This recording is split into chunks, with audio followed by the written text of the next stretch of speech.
Hey everybody, kumusta guys? What's up, Jennifer? What are the updates on Philippine travel? I'm back. I haven't been posting or updating you for the past week. I was in Leyte and Cebu with a short trip with my family. Now I'm going to share to you an update by Philippine Airlines. It's an airline advisory.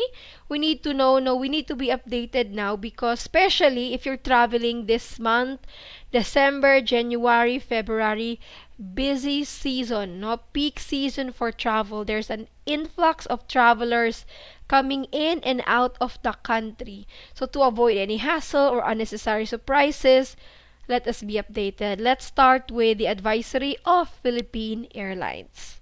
So this is concerning terminal assignment. So we know that in NAIA, the biggest gateway, no, the main gateway of the Philippines, there are four terminals. 1, 2, 3, 4. So Philippine Airlines currently, guys, operates all their domestic flights, arrivals, and departures in Terminal 2. And there will be no change in that. Terminal 2 pa rin basta domestic flight with PAL. Pero there are changes on their international flights terminals for some countries. So currently, until November 30, Toronto, Vancouver, Dubai, Riyadh, and Dammam flights are operating in Terminal 1. Pero there will be changes starting December 1. There will be more international flights operating in Terminal 1. And that is padadagdag yung US, Guam, and Doha flights. So instead of Terminal 2, US, Guam, and Doha flights with PAL will operate in Terminal 1. Yan, especially for kababayans in US, in Guam, listen to this, Terminal 1 na po starting December 1. But don't worry, Terminal 1 is well equipped. It's the oldest terminal of NAIA. It can accommodate up to 6 million passengers, so it's huge. And it's complete with facilities such as ATM machines, bank, branches, currency exchange booths, even food. Kumpleto po. But this is starting December 1, ha? So, starting December 1, this will be the terminal assignments for PAL flights. For Terminal 1, all flights going to or coming from US, Qatar, Saudi Arabia, Canada, Terminal 1 na po kayo. If you are pagpapasundo, tell your family to pick you up at Terminal 1. Okay? If you're departing, Terminal 1 na. Whereas for Terminal 2, all domestic flights with PAL, Terminal 2, while their Asia and Australia flights will be in Terminal 2 as well. So this transfer of US, Guam, and Doha flights for Terminal 1, of course, this is in line with operational requirements and preparation for the busy holiday season. Ayan, of course, they will be accommodating plenty of people. Kaya, this is, no, para lang hindi, parang masyadong organized yung operations nila. So guys, be mindful if you have a domestic connecting flight. Passengers from these countries with a connecting domestic flight will need to transfer to Terminal 2. So for example, if you're flying with PAL, you're coming from the US, and your final destination is, let's say, Iloilo. So you have a connecting domestic flight with PAL. You need to change terminal kasi their domestic flights is located in Terminal 2. Okay? Dapat mag-transfer ka. Because Terminal 1 only accommodates international flights. It has no domestic flight section. So if you have a connecting domestic flight, you have to transfer to Terminal 2 or another terminal to catch it. But don't worry, Philippine Airlines as well as NAIA has shuttle buses between Terminals 1 and 2. It is available for you guys if you have a connecting flight. And it operates 24/7. Okay? Ayan. As long as meron kang flight, you can show na meron kang flight, it is free din. And be mindful, guys, especially if you have to change terminal. Don't book your flights na masyadong tight yung layover.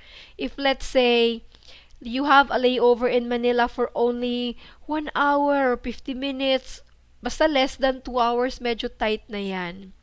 Be mindful, especially if you have to change terminal. Avoid yung short layover or tight connection.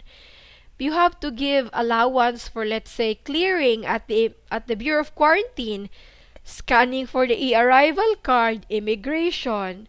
No, it's better, I would say, 3 to 4 hours, between your international arrival and your domestic flight. Yan, maluwag na yan. Hindi ka na, you will not be rushing. 3 to 4 hours, I think it's manageable.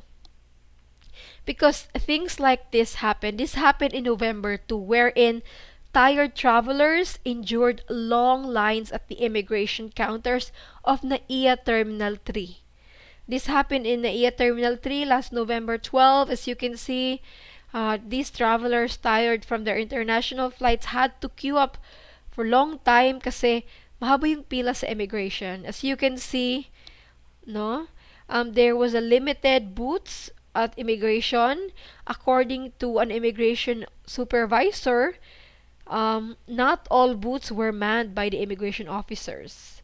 So they were still requesting additional personnel. And e-gates were available pero some Philippine passports could not be read. Kaya another lines. Lalo na pag Pilipino ka, mahaba ang pila.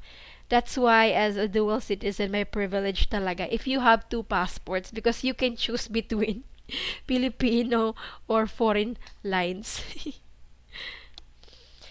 But, immigration is working with this issue, guys. In fact, they issued a press release today telling the public, letting know the public that their officers, their personnels are not even taking leaves. From November 15 until January 15, Bureau of Immigration officers assigned in different ports in the country are prohibited to go on leaves to ensure that adequate manpower is available to serve you guys.